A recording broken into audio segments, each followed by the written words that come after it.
So I'll just finish up with a couple of slides as asked around this somewhat thorny issue of drug access. I think in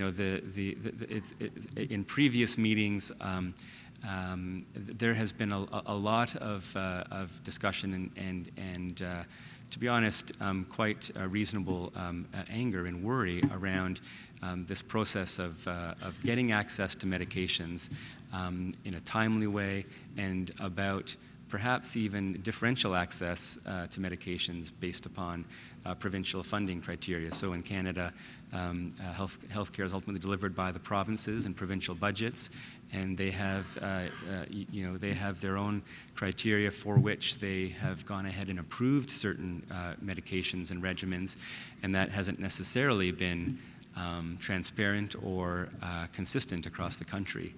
So the Pan-Canadian Oncology Drug Review process, which has been in place now for a few years, was really an attempt to provide a more transparent, rigorous, if you like, evidence-based cancer drug review process. It's designed really to bring in multiple issues to the drug review process, including clinical data, but also including things around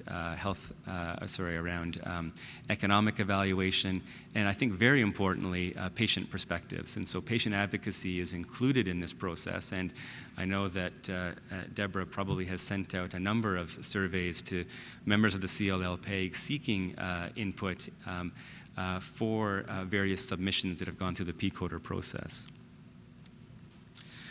Ultimately, this process has a clinical guidance panel, an economic guidance panel, and as mentioned, a patient advocacy input. And the clinical guidance panel is really reviewing the submitted clinical trial evidence. And to be totally honest,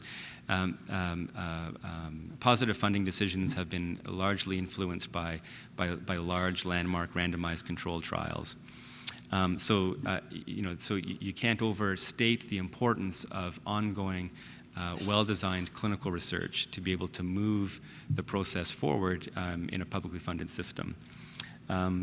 Ultimately, the economic guidance panel evaluates the so-called cost effectiveness, and this is also a very important issue. And I would applaud the organizing committee for deciding to bring in a speaker specifically to talk to you tomorrow morning about economic evaluations, because it is important in our country and the drug review process. So there's a session tomorrow morning that Dr. Nicole Mittman will be providing to give some better understanding of what this means. And as I mentioned, patient advocacy, and this goes to a PCODER expert review committee, which ultimately makes a recommendation.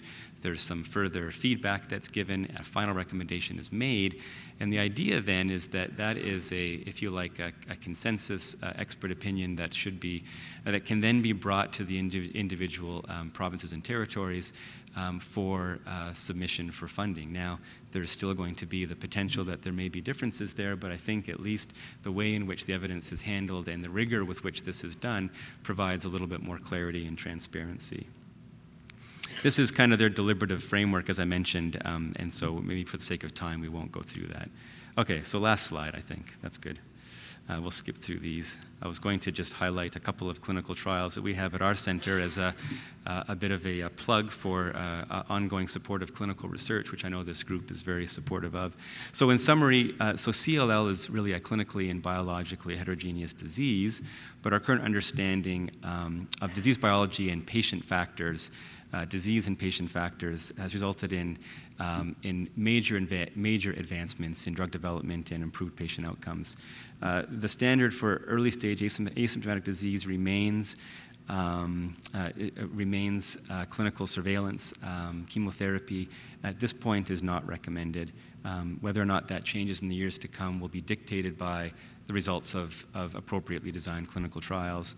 As I've mentioned, treatment is indicated when symptomatic disease progression occurs, and we'll have a lot of the discussion subsequent to this talk will be aimed at getting that understanding and the perspectives of the US, Canada, and Europe as far as decision-making is concerned.